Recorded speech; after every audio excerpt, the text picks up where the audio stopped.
Hello. Chepe over here. What's up? So it's been a little bit since your fight. What are your takeaways from your performance? Man, it was good. I showed myself I got some heart. You know, it's a short notice fight. I put everything into the camp while we're getting ready, and I'm hope to go get these bruises fixed up and get back in there.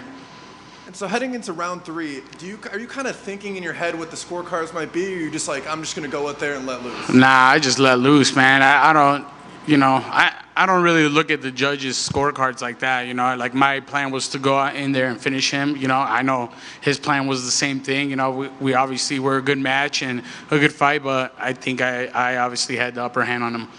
And what was your game plan going into this fight? Man, just have a fight. Do me, put on a show. Be that war-ready Chepe. And of course, I know we talked about on Wednesday, from your regional experience, you have all the confidence in in these types of fights, but now 3-0 in the UFC, have you surprised yourself almost in any type of way? Yeah, man. To be honest, it's a dream come true, coming into the UFC. A dream since I was a little kid, and I'm still living it. I'm still enjoying it, and I'm still in it, I'm just... I'm just very happy and proud of myself, and I'm just ready for the future. And we also talked about those crazy sparring sessions with Justin Gaethje. How do those really prepare you for a fight like this when it just takes a little bit extra to get the win? Yeah, man. Well, we obviously have some gear. If we didn't have gear, I think we would be a little cut up too, but yeah, man, those rounds definitely get me ready for fights like this. I like to thank my corners. They kept me really in it. I was a little hard on myself in there in the beginning, and then they kept me moving. They kept me busy. They kept me, I like to tell them to play me like a video game. Tell me exactly what to do, how to win, and we go out there and get that victory. Not every fighter is really that receptive to their corner. So what part of your career did you really learn, like, hey, I need to trust my coaches and take it in during the fight?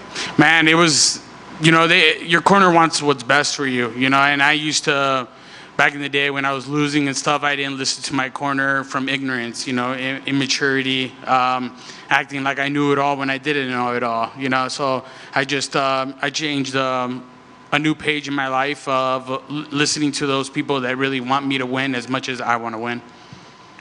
And so I don't think we heard your post-fight interview back here. Was there anyone you called out, anyone you're interested in moving forward? Man, there's a lot of guys, but the one specific ranked guy, I fought him in the regional scene, and I fought him in his hometown, and they gave it to him, obviously, and I was cool about it. I said, I'll see you again one day, and I would like to call out Mr. Bryce Mitchell. And is there any specific event that you're thinking about? Because there's a lot of upcoming fun ones, right? The Mexican Independence Day in the Sphere. There's going to be a Conor McGregor card. Anything specific you're looking forward to? Yeah, man. I'm that Mexican that deserves to be in that Sphere fight. I go out there, show exactly what the Mexican fighting style is. We go out there, put on a show, and get that win, and show the heart. Congrats on the win. Thank you. Why Bryce Mitchell, and how do you see that fight playing out? Man, I obviously, if you've do your research on me, you can see that I fought him in his hometown. What's crazy is I fought him when I found out my mom had breast cancer, and I had one of the worst cuts ever. My body locked up. I missed weight.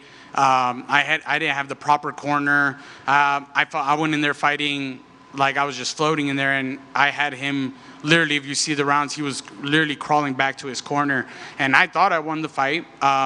But, and he's a ranked guy. He's in front of me, so I'm like, you know what? Let me run that one back, and let's see if we could put on another show. Is that a fight? I mean, granted, that fight took place back in 2017. So is this something that's been weighing on the back of your head, or is it just the fact that since you guys are both in the same organization, you're like, I can get that one back? Yeah, man. At this point, it could be him or whoever wants it. I've said yes to other ranked opponents that are higher than him, and they've told me no. So I know I'm in that mix where, I could even call out the champ and, go out there and have some fun. When the judges are reading the scorecards, how confident were you that you did enough to get that nod? Well, they gave him a 30-27, and then that's when I tell people all the time, like, we need judges to go to school for doing this. You know, like there should be classes or a certification to do this. You know, I feel like they just hire anybody to do that, or, you know, they just say, hey, you want to judge? Cool, come on, let's go. But I feel like, you know, if, you know, it could be like ex-MMA fighters, you know, or somebody who's done it before, or referees or something, you know, like, you know, that judge obviously seen it in his hand, and, you know, I'm lucky to have two judges give it to me. Congrats on the victory. Thank you, man.